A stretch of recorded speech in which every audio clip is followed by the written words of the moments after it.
crime shows that we watched last night. Make it look good. Yeah.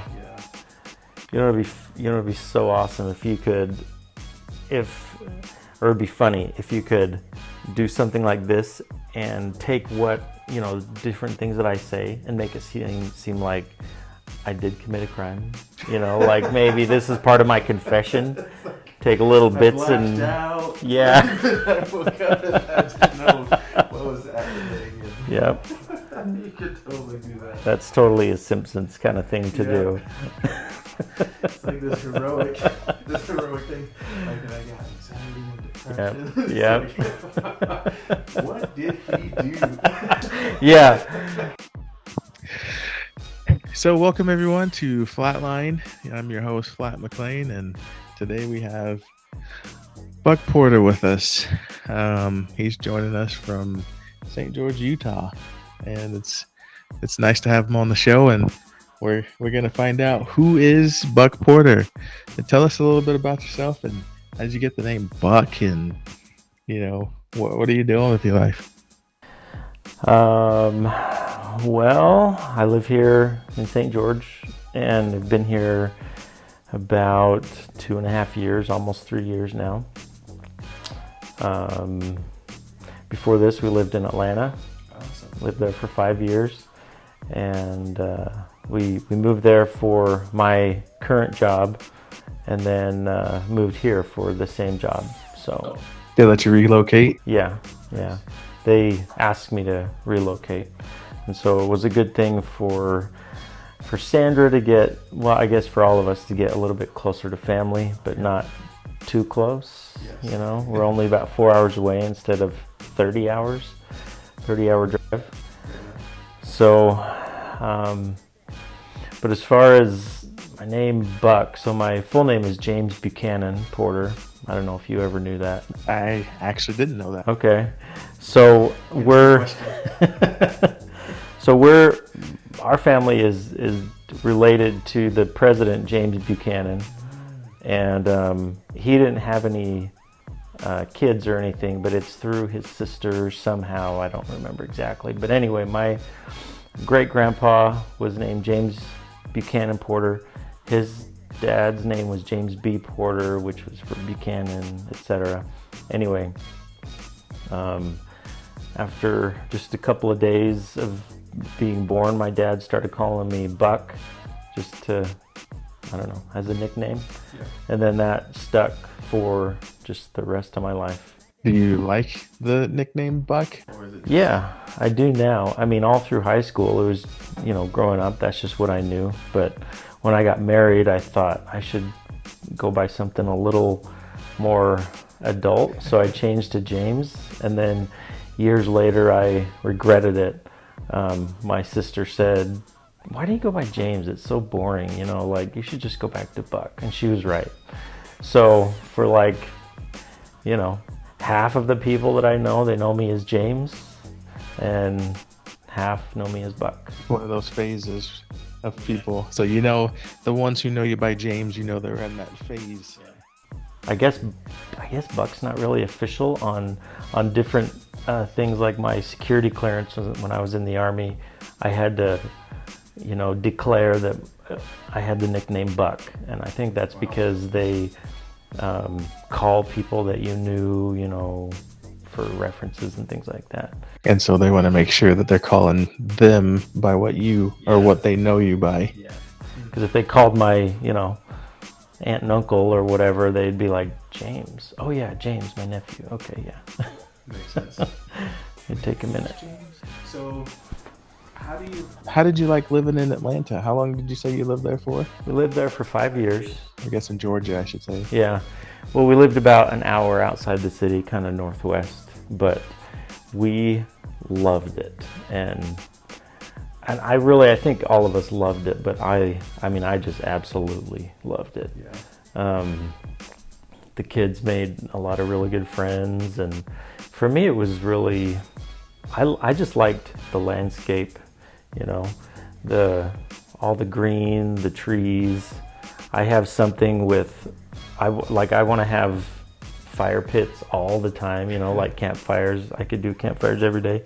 And there where we lived, it was just woods behind us and limitless, wood. I could go out there and cut it and have, anyway, super goofy. That's awesome. But it was kind of secluded a little bit, which is more my speed. But then, the Southern hospitality was just awesome. Yeah. People are so nice. Interesting. Would you ever move back? I would move back in a heartbeat. But there's several places in the South that I'd move to. I've mentioned, Charlotte. I'd move to Charlotte. I'd move to Charleston. Yeah. I'd move to Nashville, I think. But yeah, just the South in general. Interesting. I'm from the South. I'm from Charlotte. And Charleston, we used to have a vacation home in Charleston, South Carolina. So like every other weekend we were in Charleston. I love All Charleston. Hilton Head Island. Oh, Just yeah. we're always there. Absolutely love that area. Yeah. Yeah. Get to see. I think I got to see a lot more just because I travel with my job. But, Yeah. What is it? You mentioned that you're in the Army. We'll kind of revisit that a little bit, but what is it that you do exactly? So my background is just medical equipment repair, which training I got in the Army. And so I used to work on field medical equipment, but then the chance came to focus in on just one area, which is lasers, medical lasers. And so I work on those, but also I use the laser alongside with the doctor during case days. And the laser that I use, one of the lasers is just for cataract surgery. Use it, it chops up the lens, chops up the cataract, and it makes it easier to get it out. But our company pretty much specializes in being mobile, so we can get things in and out of the surgery center. That makes sense. Yeah, so they sort of just rent it for the day. Okay, so they contact your organization, you schedule it out, have a different route every day or every week, and then you just kind of visit those places on site. Yep, and then those doctors that use it, they just schedule all of their laser cases on that one day. Okay, that way you don't have to go back and forth. Yeah. Makes sense. Yeah, that's awesome. Do you typically visit the same places often? Here, my main sites are in Tucson, Arizona. Okay. And then recently I've acquired Las Cruces, New Mexico, because we had a guy quit, and Las Cruces. And then we have a site here in St. George, but they don't go quite as much as regular as Tucson. That goes about 3 times a month, and it's a 9-hour drive one way. Yeah. So that's a lot of road time. And you drive the whole thing, or? Wow. Sometimes I'm able to leave the laser there and then just fly home, but for the most part I just take it with me. Wow. You're a champion. Which is all right. I mean, I've gotten used to that, and I love audiobooks and podcasts, so yeah, it's all right. Good. What type of audiobooks and things do you listen to on the drive? Kind of keep you awake and busy? I love Stephen King. I mean, I've listened to pretty much, I think, every Stephen King book that is offered on Libby, the library app. Yeah. And then I'll, kind of just listen to different things depending on what my interests are. Like most recently, I was with the Ukraine and Russia thing going on right now. Yes. I wanted to learn more about just that whole thing, Russia and the history of Ukraine and the history of the conflict between them. And that led me to a book called 3 Days in Moscow by Brett Baer. And it was about Ronald Reagan and kind of his relationship with the Soviets. And yeah, and it's funny, my interests really just, they go back and forth. I go back to World War II a lot, or World War I, but then other things will come up that I just want to learn about, and so I'll find what's available on Libby. Kind of go with it. That's Yeah. awesome. So tell me a little bit about your Army stint. You said you were in the Army doing the medical technology and stuff. How was that? What happened there? Why did you decide to go? So the Army actually has been, aside from getting married to Sandra and having that change my life, and the Army is the next thing after that, really, because I joined when I was 18. Went to boot camp right out of high school, and I was reserved my whole career, but I started out as a medic, and then I became a dental technician, and then became the medical equipment repair. So I spent 19 years, almost 19 years exactly, and then I got medically retired. But so yeah, it was kind of a long stint, but reserved the whole time, aside from a deployment and some schooling here and there. Yep. Did they ever, I don't know, get you off reserve and pull you back in at all, or did they ever do that? Like re-enlistments? Yeah. Yeah. Did you ever want to, or did they ever just Yeah. to do it? I had to re-enlist twice, technically 3 times, just to kind of extend my contract at the end because my retirement wasn't completed. But yeah, twice my contract came up for renewal or to get out, and I opted to stay in, which is one of the best decisions I ever made, even though I didn't always love going to my weekend reserve time. But yeah, really one of the best things I ever did. What would you consider the most rewarding experience that you've had in your life? Why? And what happened from that? And I don't know if Army is one of those, but kind of take it from there. Well, since we're talking about Army, one of the most profound are the experiences that I had when I was a dental technician in the Army. So we were just a dental unit, and frequently we would take all of our dental stuff and would go somewhere, usually a South American or Central American country, and set up a dental clinic, and then just open the doors and people could come in and just get free dental care. And that was always very rewarding. That's awesome. Seeing the way it changed people.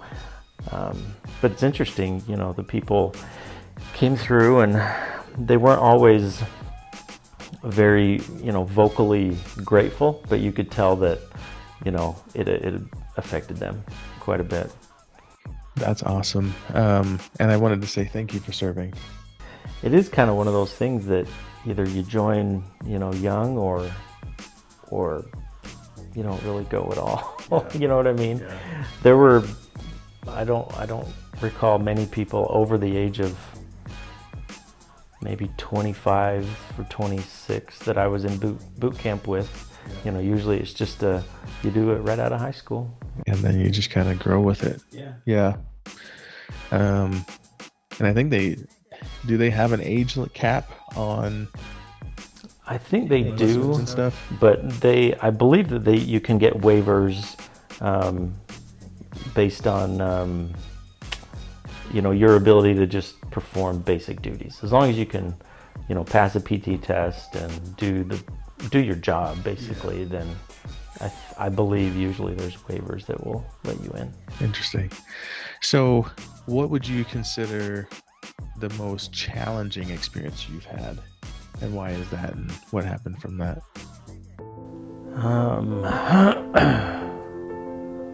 Most challenging experience I've had,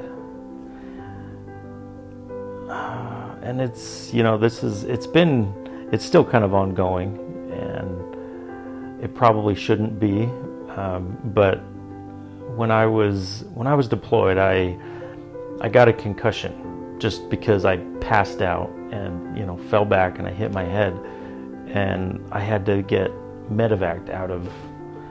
I was in Kuwait at the time, but I was deployed to Qatar, and so I was far back from the front lines. Nothing that you would really be too worried about. But anyway, the facts are is that I got a concussion. I got medevaced out. I had to spend a lot of time, some time in Germany recovering, and then they took me from there to a warrior transition unit, which is usually for soldiers who have been injured, but they have to recover, and then they transition back to civilian life. But I stayed in from there. But that's been the most challenging thing in, I don't know, in a couple of ways, because it changed me, and I still have a hard time kind of talking about it, because I think because I worry too much about what other people think. That's really the meat of it. But because I think from the outside, it's like, well, it's just, I mean, it's a concussion, you know, people get concussions all the time. But it's really weird the way it changed me. I'm just, I don't know, a lot of anxiety, a lot of depression still. And it's all, to me, it's all completely unexplained. It's like, why? You know, I still don't understand how all that happens and why it happens. But it was just from that time on, being around large groups, even now, you know, it's tough. And I feel, for number one, I feel anxious because I'm not good at conversation. I feel like I'm terrible at conversation. But then at the same time, I feel self-conscious about the fact that I have this, you know, anxiety, because I feel like it goes back to why, you know, like what's the big deal? And the answer is, I don't know. I really don't know. Makes sense. Yeah, it just, and it doesn't make any sense to me, and I worry about, you know, how does my wife deal with putting up with me when I have these issues. And so anyway. Yeah. Do you ever think of, I don't know, maybe, have you ever thought of what you could be if it didn't happen? Does that kind of run through your mind sometimes? Yeah, it does, because I mean, I feel like I was in a different kind of trajectory before it happened. So when I was in Qatar and I was deployed, they sent me to Germany twice for trainings, and that were kind of leadership based. Yeah. And so I felt like, you know, that was taking me in a different course, and then all this happened, and I feel like, you know, when I left theater, I felt a little bit cheated out of those last couple of months of deployment time, you know, where you're all together and you're having fun and stuff like that. Well, forever after that, I felt absolutely zero camaraderie with anybody that I worked with in the Army, because I got promoted, and I got promoted into a new unit. So when I went to my new unit, they didn't know me, for one, and when I got promoted, I hadn't had the injury. So I'm in this new unit. They don't know me, and they don't know anything about the warrior transition stuff, and so they're kind of thinking, where's this guy? And me being the way that I am, I thought, man, these guys probably just, you know, hate me. They're probably they have regrets about picking me up for this promotion, because I was really worthless. Like, I wasn't part of their unit. And then on top of that, you know, then after that I moved to Atlanta, but I couldn't transfer to a new unit down there while I was in the middle of this thing going on with my health, and so I had to fly back to my unit every month. And so anyway, I do feel like there are things that I could have done, especially in the military. There was a a program in the Army where you can do an internship with GE and and usually it leads to a good job with GE. So that was something that I wanted to do, but it was kind of closed off to me after. Now that you've recognized the, I guess we can say, trauma, how do you manage? I guess different ways with, I mean, I take, medication and stuff for that, so that's one way that I kind of manage that. But then at times I do get good about really trying to get out and be social and get past that part of my new personality where I'm very content just being by myself, and not really by myself, but with my family. Like I could just be with my family all the time, and but I do try to get out. But then sometimes, like right now, for instance, I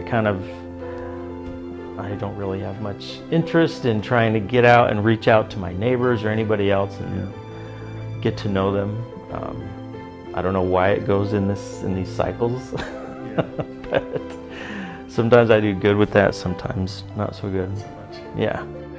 So was it pretty intimidating or anxiety inducing to get on the show today? Yeah. Very. Yeah. Because I see myself honestly as very extraordinarily boring, which for me that's okay. Like when it's just me, but I don't know, I feel like if anybody talks to me, like I don't know, I just don't really ever feel like I have much to add to a conversation or to, I don't know, much of anything. And so just the thought of talking about my life, I'm just like, well, it's very uninteresting, I don't know. Sure. But Well, I think I guess that's the nature of what you're doing, huh? Thank you for sharing that. Thanks for making me share it. You're welcome. Okay, so jumping back into the discussion, thanks again for sharing those experiences. What I wanted to ask now is, do you find yourself successful? Do you feel that you are successful at this stage? Yeah. I feel successful in the in the way that I have a good job, and it's provides for the family, and we don't really want for much, but I don't have an advanced degree or anything, and so I don't know how much that would have changed my current position, but my kids are well-rounded, and I think for me that's how I measure my success, kind of in my kids. Yeah. I look at my kids and they're amazing kids, and I think, okay, well, even if I've not really lived up to what maybe I could have, there's still a chance for them. That's awesome. Yeah. And they've got a good start. They have some direction. Yeah, and most of that is thanks to their mom, who does get to stay home thanks to my job and stuff.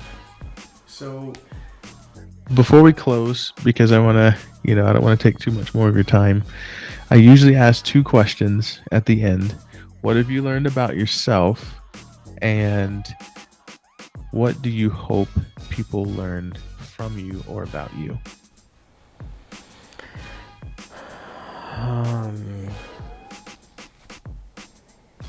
What have I learned about myself?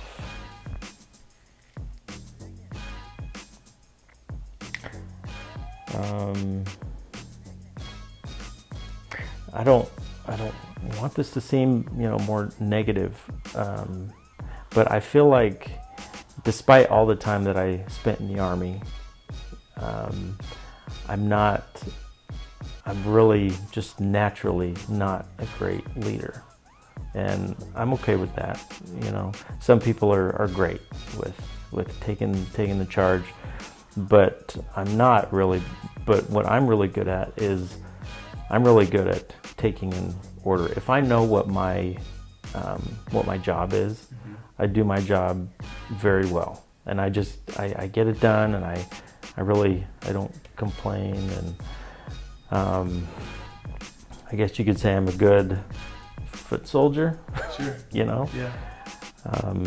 I'm okay with that. Like, I look around and I see other people that are good leaders, and I do wish that I had that, but I don't know. That's how it is. Yep. That's awesome. And then second question. So what do I hope people learn From you or about you? from me or about me? I hope that people learn that boy,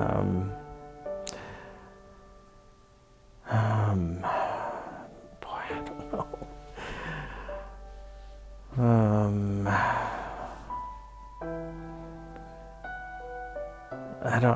I don't know as far as anything really deep, but maybe this sounds silly or contradictory, but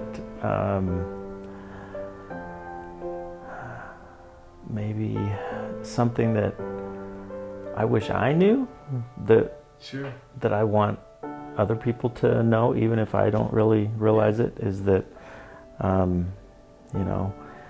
depression and anxiety is a real thing, and it does affect a lot of people.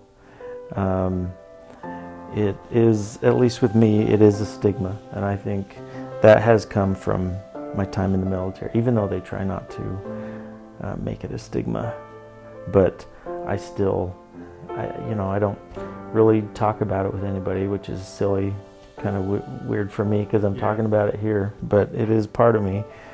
I would love it if it didn't affect my, didn't affect me quite so much. Yeah. I feel like I'm pretty deeply insecure, and I don't know. I wish that wasn't the case, and I can work on that and stuff. But if I was the type of person that could just say, well, yeah, that's how it is, and I go through these moods and I go up and down, and that's fine, life goes on. Right. And deal with it, which it does, but it affects me quite a bit. Yeah. So I don't know. I guess that. Yeah. I kind of had a realization to that point too, that it is a real thing. I had spikes of that anxiety or depression really hardcore a couple years back.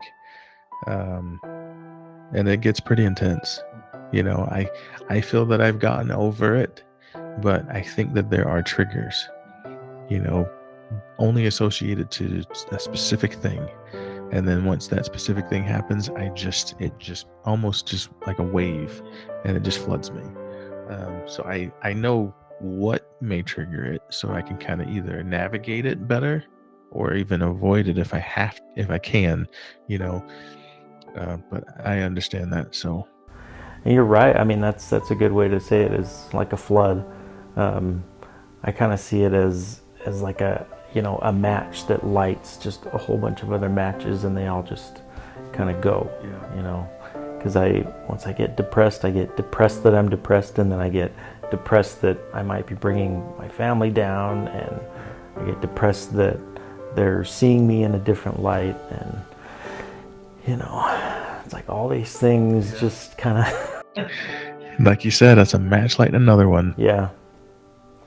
But yeah, you're right with the triggers, and I bet if I sat down and I thought about it, I could write down more of the triggers. I know what some of them are for sure, but yeah, avoiding those that's key. Yep. Because I mean, you can't get rid of them, because what I heard from a leadership moment that I had it is they're like scars when you get like a paper cut. It kind of burns and stings, but then it kind of seals over. And then if you cut yourself a little bit deeper, what happens? It seals, but then it leaves kind of a scar. And they talked about anxiety, PTSD, depression. Those things are like scratches on the brain or scars on the brain, and they seal up, but they're still there. And so they're gonna be there. We just, and in the moment that he gave, he says we just need to recognize them and realize this isn't me. This is just a scar from this, So that was it was wise counsel to me, because I could resonate with that, because I have some of those, and so it was neat to hear. Yeah, those are that's the kind of thing that I need to keep on my brain, much more frequently. Yeah. Well, thanks for acknowledging it and sharing it with us. We appreciate you, and what you've gone through and what you're going through and what you accomplished, and we appreciate that. Is there anything that you'd like to add that I may not have asked during the conversation that you'd like to talk about?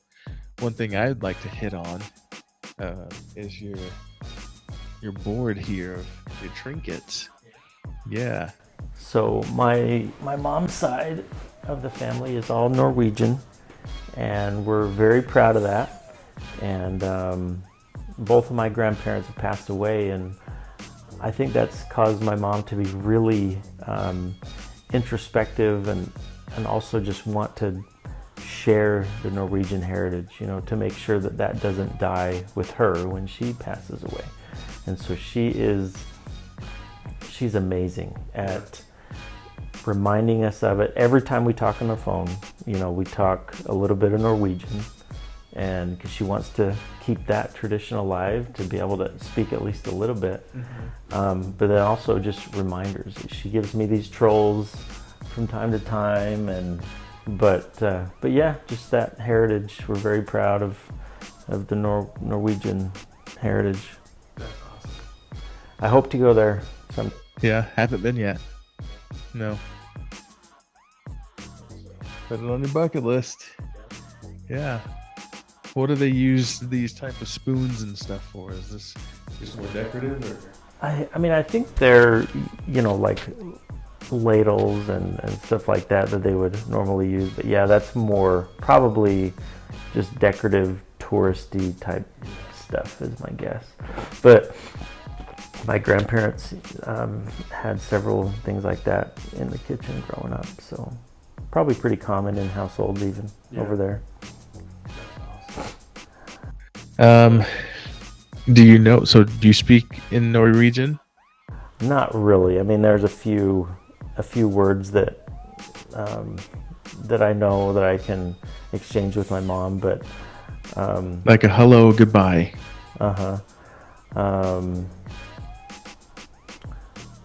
Like a goodbye would be, we always say vi snakkes, means and now I don't even remember what it means. What the English translation, sorry Mom, if you ever see this, she'll be disappointed. But yeah, one of the big things we like are Christmas time, when we can sing Norwegian Christmas songs around the Christmas tree. And we don't really all know what they mean, but we know the words. And even, Sandra and the kids know the words, a lot of them. So that's fun. That's awesome. But yeah, it's not for her lack of trying. Sure. To keep it going. I'm not very good at remembering to practice. Sure. The Norwegian. Well, thanks for sharing your heritage, your history, and your story. We appreciate you. Is there anything that you would like to share that I may not have asked?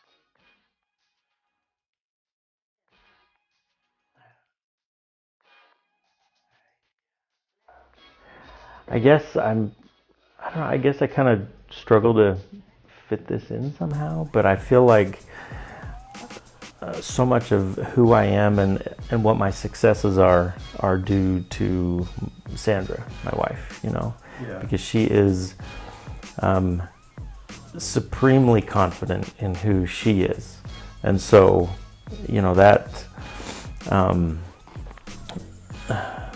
I don't know, that helps me. She I don't know.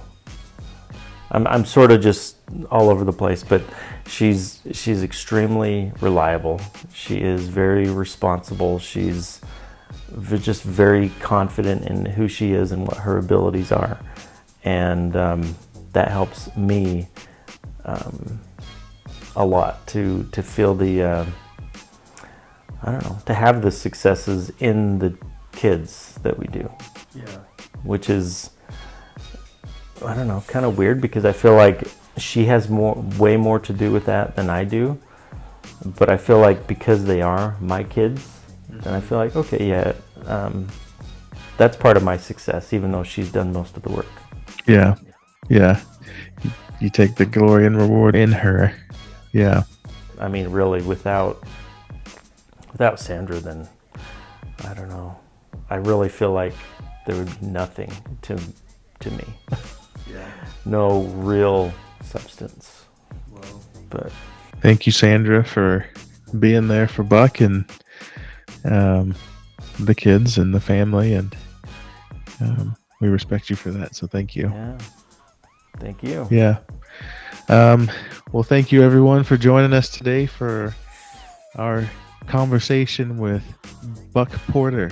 We know who he is, and if you want to know more about his story, if you want to learn more about his heritage or any of his experiences in the Army, or anything that he's talked about today, you are more than welcome to leave any comments below, or follow the channel by subscribing or liking this video, and maybe we can get Buck back on the show to answer some of the questions you may have. We'll see. Thanks for joining us.